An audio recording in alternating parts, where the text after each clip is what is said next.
How much money you make has never been the issue. It's how you manage the money you have. If you have trouble managing $200, it's not going to magically get better if you have 200,000. Easy exercise for y'all that are watching who think if you just had more money, everything would be better.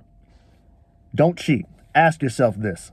If I gave you 200 grand right now, what would you do with it? Put it in the comments. If you're honest with yourselves, most of you have no clue. I have watched people my entire life talk about money as if it matters the least. Yet those individuals seem to always have the least amount of money. When they spend money on something they know they don't need, they'll say, it's just $10. It's just $20.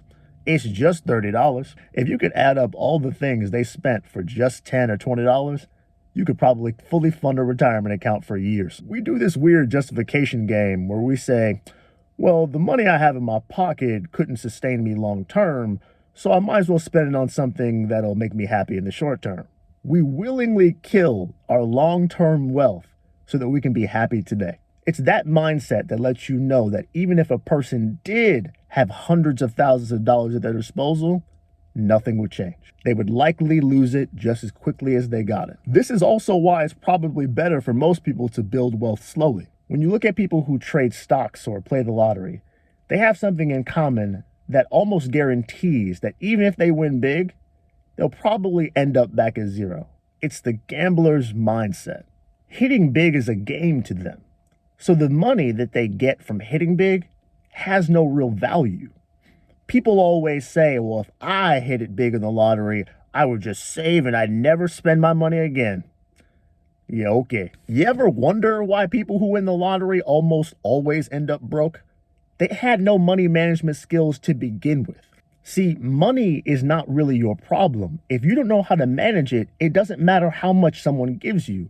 And those skills of knowing what to do and how to manage your resources is something that we learn over decades of time. It's the exact same reason that most athletes have problems with their money. Walking into a contract at 18 worth tens of millions of dollars when you were just making minimum wage, what do you think is really going to happen with them? I know it's very attractive in the world of Instagram and instant gratification to make money quick.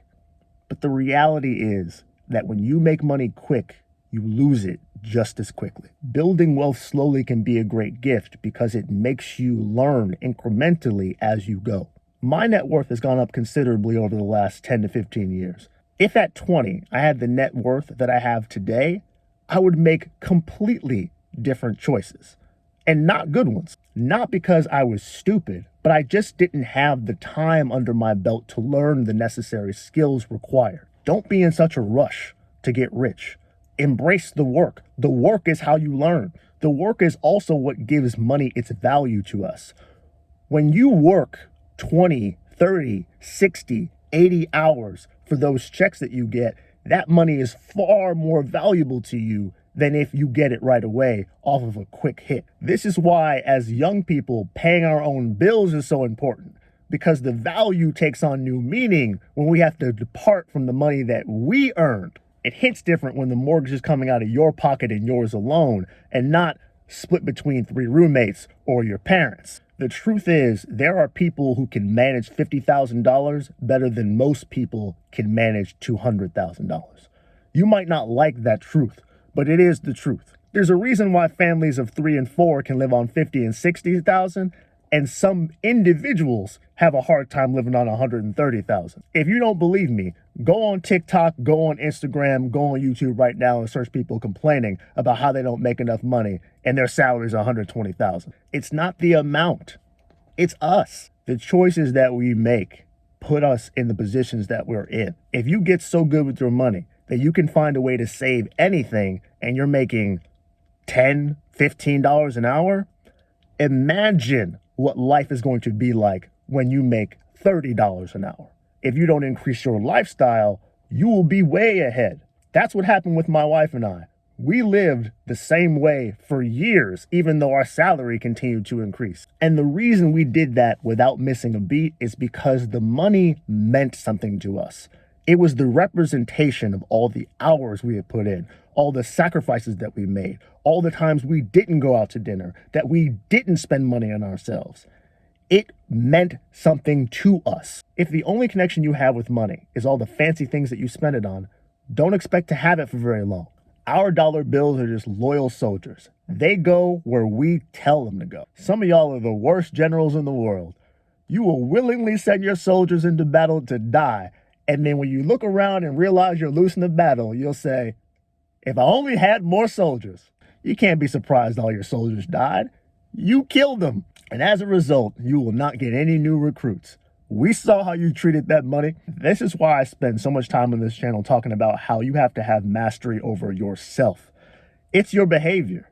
That's all this is your behavior. Yeah, some of you are going through some complex problems that makes it more difficult to control your behavior. I get that.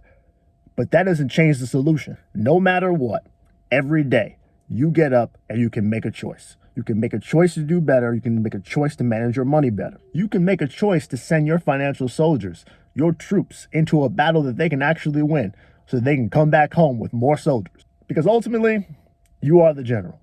And you have to make choices so that you can win the battle and ultimately the war. And when you're just starting out, making a very low wage, that's when it matters the most. That's when you need to start building the habits so that when you do get the opportunity to make more money, this will be second nature to you because you have already been practiced. But if your financial plan is to wait and manage money well when you have more of it, you'll never get there. Because any opportunity that you had to make more or even keep a little of the money that you have will have been squandered. Those mindsets go hand in hand. You might not like it, but it's the truth. A little sacrifice today can go a long way. But you have to decide, how important is your financial future? Do you want to look back and be proud of the decisions you made? Or do you want to be one of the many, many people complaining about how evil the government is and about how nobody cares? There's always more money to be made. What matters is what you decide to do with it.